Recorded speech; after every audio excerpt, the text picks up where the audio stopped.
안녕하십니까. YTN 시청자를 위한 옴부즈맨 프로그램 시청자의 눈입니다. 먼저 뉴스 진단 시간입니다. 이번 주에는 삼성증권 배당 사고 관련 보도를 모니터했습니다. 최미듬 시청자 평가원과 유재복 해설위원 나오셨습니다. 안녕하십니까. 이번 주 가장 큰 화제를 모은 경제 소식이 이른바 삼성증권의 유령 주식 사태였는데 평가원님은 관련 보도 어떻게 보셨습니까? 네, 지난 4월 6일 삼성증권의 배당 사고 소식이 전해졌습니다.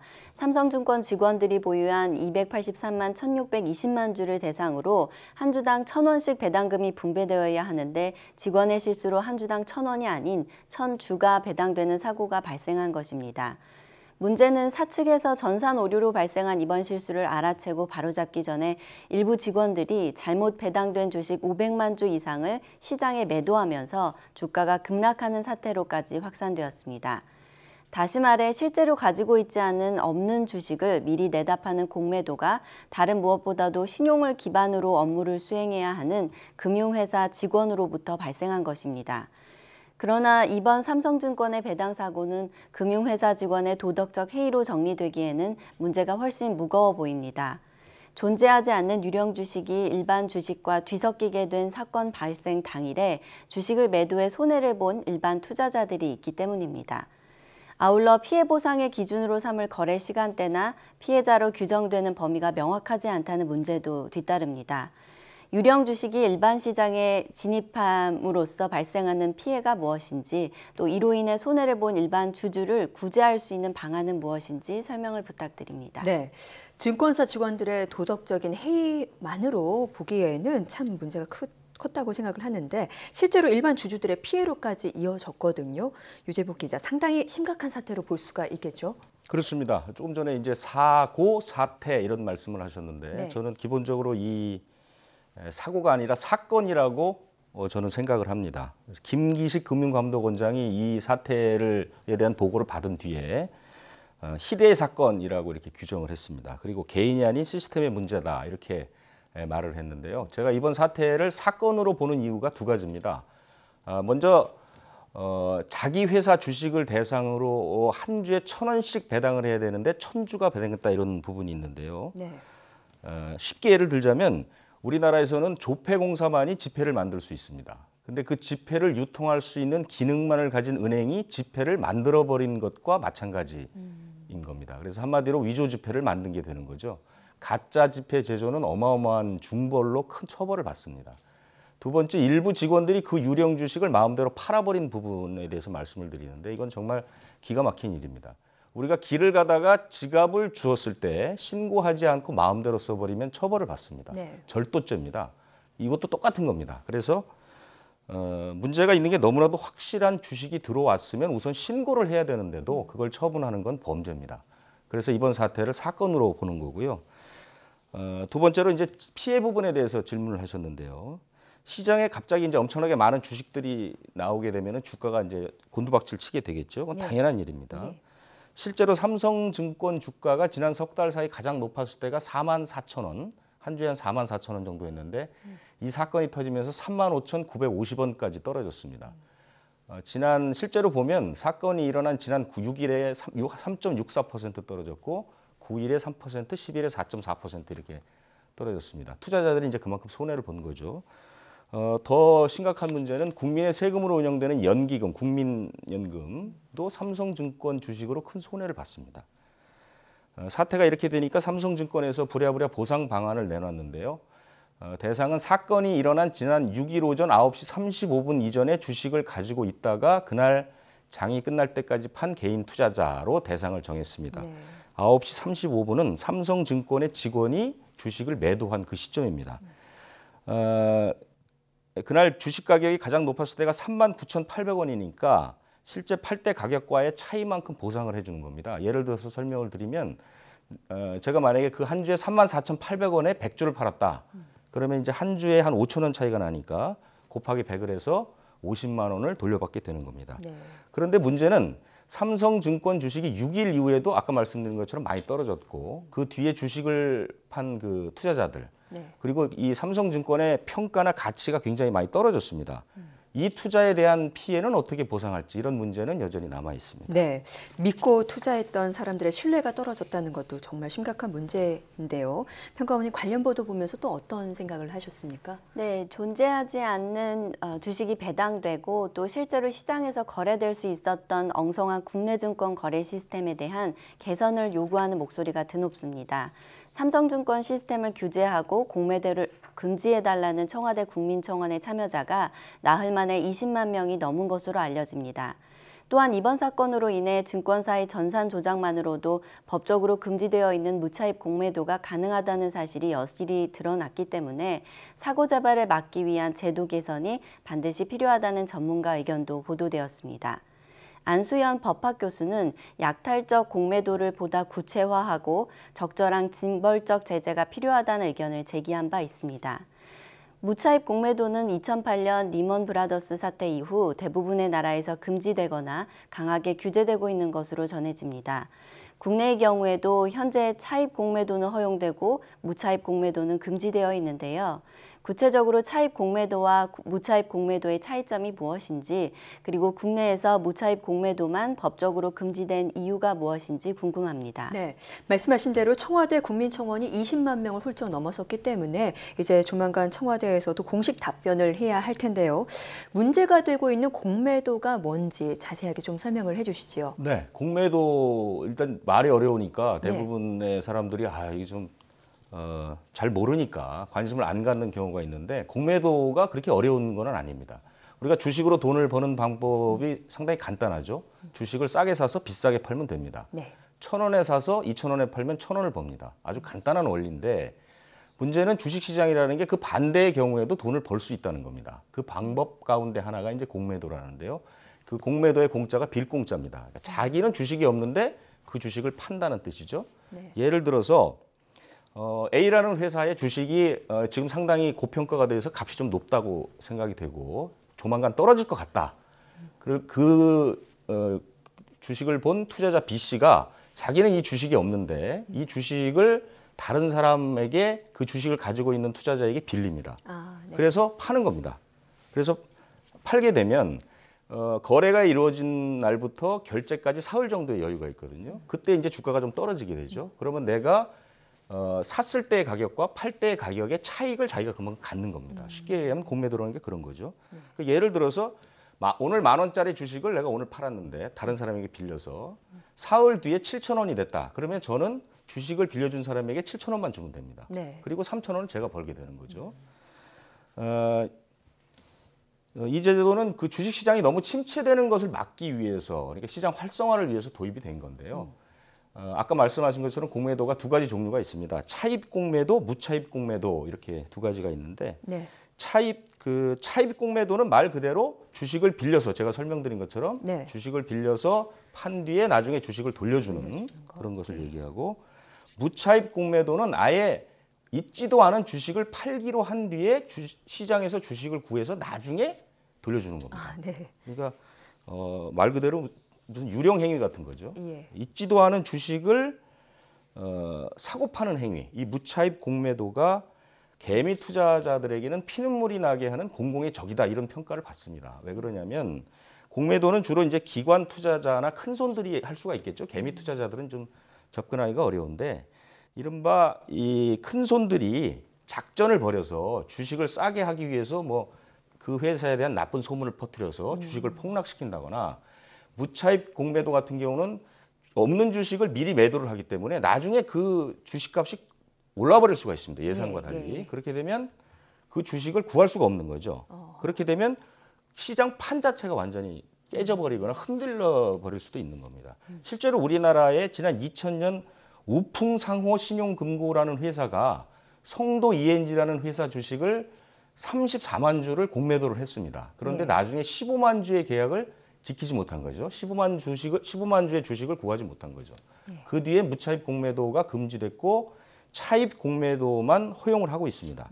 이번 삼성증권 사건은 법으로 금지하고 있는 무차입 공매도가 얼마든지 일어날 수 있음을 보여주고 있다 이렇게 평가를 받는데요.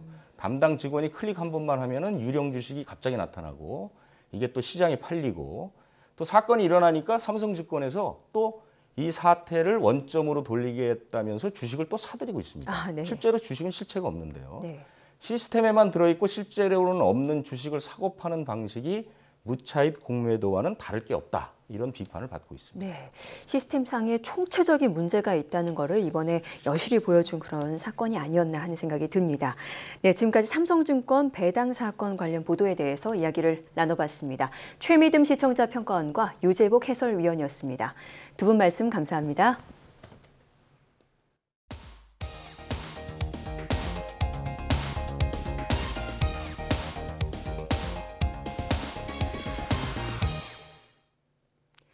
지상파 DMB 채널인 YTN DMB 프로그램을 평가하는 내가 본 YTN 순서입니다.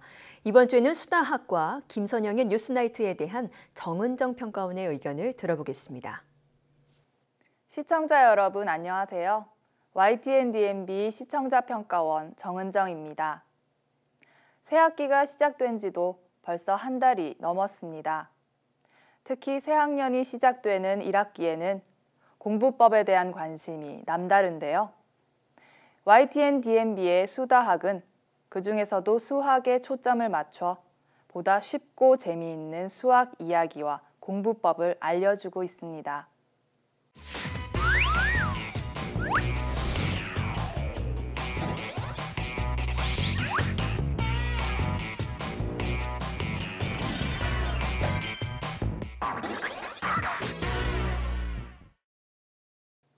수다학은 수학과 관련된 재미난 이야기를 다루는 수학 비하인드 뉴스와 실제 사연을 소개하면서 수학 공부법을 상담해주는 순서로 구성된 프로그램입니다.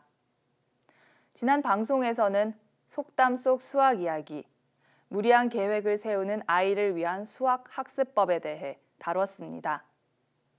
수다학은 기본적으로 스튜디오 내에서 진행되는 프로그램으로 진행자와 교사, 교육 전문가, 재미를 담당하는 개그맨 등 총 5명의 출연자가 자연스럽게 대화를 이어가는 토크쇼 형식으로 구성되어 있습니다.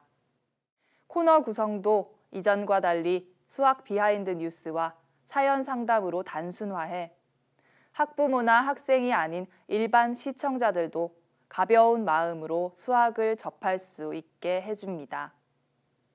지난 방송에서는 수학 비하인드 뉴스의 주제로 속담에 숨겨진 수학에 대한 이야기를 나눴는데요. 내 코가 석자라는 속담을 통해서는 잘하는 길이 단위를, 되로 주고 말로 받는다는 속담을 통해서는 되와 말이라는 부피 단위를, 서울에서 김서방 찾기라는 속담을 통해서는 확률을 엿볼 수 있다고 합니다. 단순 암기가 아니라 속담 이야기를 통해 배운 수학 지식은 왠지 잊어버리지 않을 것만 같은데요. 길이나 부피와 같은 단위뿐만 아니라 확률과 분수의 개념까지 담고 있는 다양한 속담들을 소개함으로써 재미와 유익함을 동시에 충족시켜주고 있습니다. 이어서 수학에 대한 고민을 상담하는 코너에서는 무리한 계획을 세우는 아이에 대한 고민을 들어봤습니다. 동생과 보드게임을 하거나 합창, 태권도, 미술, 피아노 등 다양한 활동을 하면서 공부도 놓치지 않는 초등학교 6학년 김재은 학생이었는데요. 기본적으로 본인의 의욕과 성취도가 높고 하고 싶어하는 것들이 많아 하루의 계획표가 늘 빡빡하게 채워져 있었습니다. 꽉 짜인 계획표에 쫓기다 보니 학습 시간이 부족해지고 흥미가 떨어지는 수학은 점점 우선순위에서 밀리고 만다는 것인데요. 고민을 의뢰한 학생의 공부 모습을 본 스튜디오의 수학 교육 전문가들은 먼저 학생이 계획을 체계적으로 세울 줄 안다는 점을 칭찬해 줬습니다. 하지만 지키지 못하는 계획 때문에 학습 의욕과 효과가 낮아지게 될 수 있다고 지적하면서 무리한 계획을 수정하고 자신이 해낼 수 있는 분량을 정확히 파악할 것을 조언했습니다. 수학 성취도와 기타 학습 유형 평가는 물론 실제로 학생이 풀었던 문제를 사례로 들어 문제점을 자세하게 파악해주고 있어 개별 상황에 맞는 체계적인 조언이 가능했다고 생각됩니다. 사례자는 평소 학습 습관이 잘 형성되어 있고 수학 성취도 분석 결과도 높은 학생이어서 계획표를 지킬 수 있도록 관리하는 능력을 키우게 되면 실수를 줄일 수 있다고 하는데요. 그러기 위해서는 하고 싶은 일보다 먼저 해야 할 일을 우선순위에 두고 시간 활용을 효율적으로 할 것을 제안했습니다. 매일 해야 하는 수학이나 독서와 같은 활동을 먼저 배치하고 다양한 활동들은 과목별, 요일별로 간격을 두고 하는 방법을 추천했습니다. 이 같은 조언들은 학생들의 수학 공부뿐만 아니라 일반적인 하루의 시간 활용에도 충분히 적용할 수 있는 내용이어서 더욱 유익하게 다가왔습니다. 엄마의 역할에 대해서는 사례자가 학업 성적과 예술적 재능이 모두 뛰어나기 때문에 진로 방향에 대해 함께 고민해주고 학습에 직접 개입하기보다는 전체 계획을 관리해주는 역할을 맡아주면 좋다고 합니다. 고민에 대한 조언이 끝난 후에는 무리한 계획을 세우는 아이가 학습 습관을 잡는 방법에 대해 일목요연하게 한 화면으로 정리해줌으로써 유용성을 살렸습니다. 수다학은 수학과 더욱 가까이 할 수 있는 분위기를 고려한 토크쇼 프로그램 형식은 물론 사례자에게 초점을 맞춘 자세한 분석이 돋보였습니다. 전문가나 진행자들의 말투와 조언이 부드럽고 다정하다는 점도 수학을 쉽고 유익하게 접할 수 있도록 돕는 중요한 장점이라고 생각됩니다.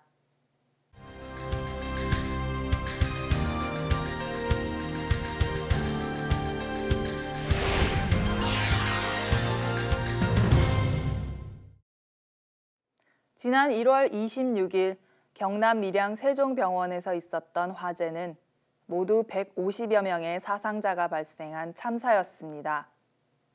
그런데 이런 큰 참사의 배경에는 사무장병원이라는 기형적 구조가 자리 잡고 있었다고 하는데요.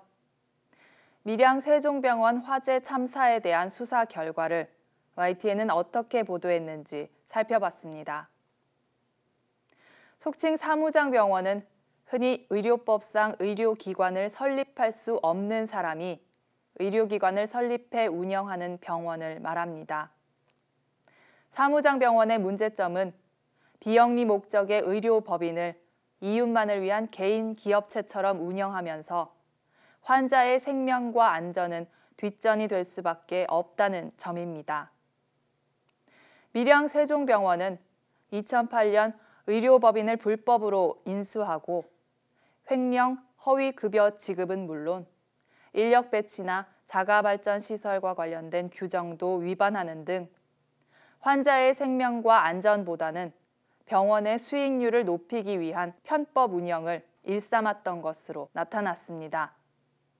뉴스에서는 세종병원의 전경과 화재 당시의 모습, 화재 감식반과 경찰의 압수수색과 관련된 화면을 함께 보여주며 세종병원의 불법 운영 행태에 대한 수사 결과를 보도하고 있습니다. 화재 자체가 아니라 화재가 일어나게 된 배경을 수사한 결과를 전달하는 뉴스이기 때문에 화재 당시의 화면은 불길이나 사상자가 직접적으로 드러나는 영상보다는 연기와 소방관 위주로 편집했습니다. 스프링클러와 방화문이 없었던 것은 물론 수동 비상 발전기가 병원 외부에 설치되어 화재 발생 당시 작동도 하지 않았다는 점을 전할 때는 병원 외부에 수동 비상 발전기를 담은 화면을 제시해줘 이해가 쉬웠습니다. 사무장병원은 불법이지만 우리 주변에서 흔히 찾아볼 수 있는 병원 형태라는 점에서 더욱 염려스럽습니다. 병원은 아픈 사람들이 모여 있는 곳이기 때문에 다른 어느 곳보다 안전에 민감해야 합니다. 환자를 돈벌이의 수단으로만 여기는 의료기관의 행태를 바로잡고 또 다른 밀양 세종병원 참사를 막기 위해서라도 YTN이 사무장병원에 대한 경계의 목소리를 내주길 바랍니다.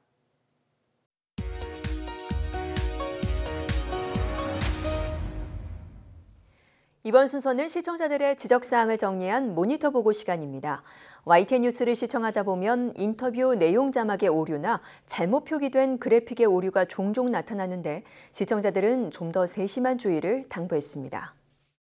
지난 11일 3월 29일에 있었던 부산 일가족 4명이 사망한 아파트 화재 중간 수사 결과 관련 보도를 전하면서 소방서 관계자는 현장 보전이라고 언급을 했는데 발언 내용 자막을 보면 현장 보안이라고 잘못 표기한 실수가 있었습니다.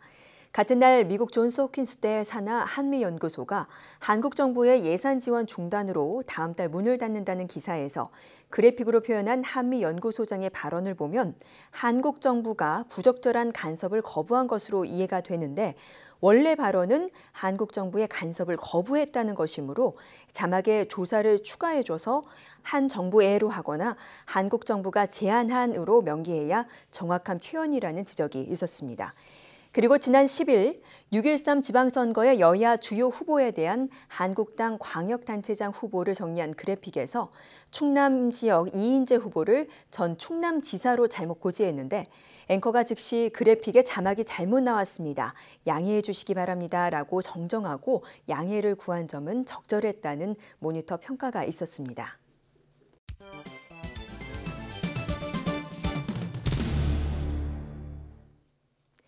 언론 전문가로부터 우리 언론의 문제점과 발전 방향 등을 들어보는 매체 비평 시간입니다.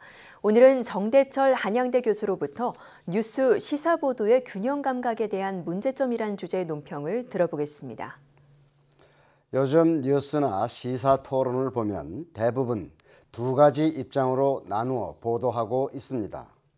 지지와 옹호하는 입장과 비판과 부당성을 주장하는 반대와 찬성의 입장으로 갈라놓고 있습니다. 뉴스에서도 상대편의 견해나 입장을 함께 다루고 있지만 공평한 구성으로 받아들이기는 어렵습니다. 심지어는 구색 맞추기, 형식적이라는 인상을 받고 있습니다. 이에 대한 해명은 법률적인 형식이 강요되는 결과이고 나름대로 균형과 형평을 갖춘 공평한 보도로 자부하고 있습니다. 예를 들자면 곤충이 갖고 있는 두 개의 더듬이가 서로 다른 방향에서 활동하고 있지만 더듬이를 위한 목적이 아니라는 점입니다. 더듬이 기능의 중요성만 볼 수 있지만 몸을 보호하기 위한 활동으로 보아야 합니다. 더듬이의 기능이 더듬이만을 위한 것이 아니라 몸을 보호하기 위한 총체적 역할의 그 중요성을 주장하는 컨센서스의 입장이 있습니다. 우리의 보도 방식이 과연 바람직한 보도 체계인가에 대해서 다시 보게 됩니다. 정당한 방향으로 가는 방식이 이것뿐인가 하고 아쉬움을 막을 수가 없습니다. 진화론이나 변증법적 또는 진보적인 입장에서 본다고 해도 뭔가 빠졌다는 생각을 갖게 합니다. 이제는 그 방식도 한계가 있고 문제가 있다는 새로운 주장을 만나게 됩니다. 일방적인 한쪽의 입장만 전달하는 방식에 비하면 진전된 것이고 더 나아졌지만 컨센서스나 단합이나 하나로 합쳐가는 방향은 보이지 않는다는 점입니다. 기존 입장에 대한 파괴나 개선의 노력보다는 힘의 논리로 목적을 달성하려는 강박관념에 쏠리고 있다는 견해에도 귀를 기울일 필요가 있습니다. 사회적 통합에 대한 방식도 여러 가지 방법이 있을 텐데 단순한 방식을 선택하기 때문에 나타나는 부작용이나 충돌이 앙금으로 남겨지고 있습니다. 앙금이 쌓여 적폐가 되고 적폐는 새로운 적폐를 만드는 악의 고리를 풀어내지 못하는 결과가 될까 우려하는 입장도 있습니다. 힘을 남용하는 것은 역사적으로 성공한 결실을 얻지 못했습니다. 앙금을 남기는 뉴스 보도나 시사 토론이 되는 것보다는 정리하는 방향에서 보도 체계가 보완되어야 합니다.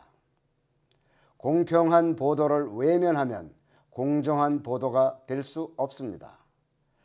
편파적 사실에 대한 맹신은 왜곡으로 가는 지름길입니다. 또 진실 보도와 거리가 멀어지는 위험에 빠지게 됩니다. 최근에 나온 영화 더 포스트에서 취재 보도에 대한 지침이 될 만한 교훈이 나왔습니다. 펜타곤 페이퍼 사건으로 백악관과 대립했던 워싱턴 포스트의 스토리를 다룬 내용입니다. 워싱턴 포스트는 이 사건을 보도하는 3가지 규칙을 정하고 있는데, 뉴스 보도에 대한 결정은 보도의 최고 책임자 한 사람이 결정할 것. 2번째는 다른 미디어에 보도되는 기사를 인용할 경우 검증과 확인을 거쳐서 보도한다. 3번째는 이 사건과 관련한 소스는 최소 2개 이상을 확보해야 한다는 것이었습니다. 뉴스 보도나 시사 토론에서도 좀 더 확인 가능한 사실에 입각한 내용이 되어야 합니다. 개인적인 소신 발언처럼 들리는 대중성을 얻기에는 역부족입니다. 검은 고양이를 회색 고양이라고 주장하는 논쟁이 무슨 의미가 있을까요? 뉴스 보도의 구색 맞추기나 형식적 균형 감각에서 탈피해야 합니다. 공정한 뉴스를 지향하는 가치의 실체를 제공하는 뉴스 보도를 바라고 있습니다. 균형 감각의 새로운 지평을 기대합니다. 시청자의 눈은 시청자 여러분의 참여를 기다리고 있습니다. YTN 홈페이지 시청자 의견 코너에 글을 남겨주시면 좀 더 정확하고 공정한 방송을 만드는 데 참고하겠습니다. 이번 주 순서는 여기서 마치겠습니다. 함께해 주신 여러분 고맙습니다.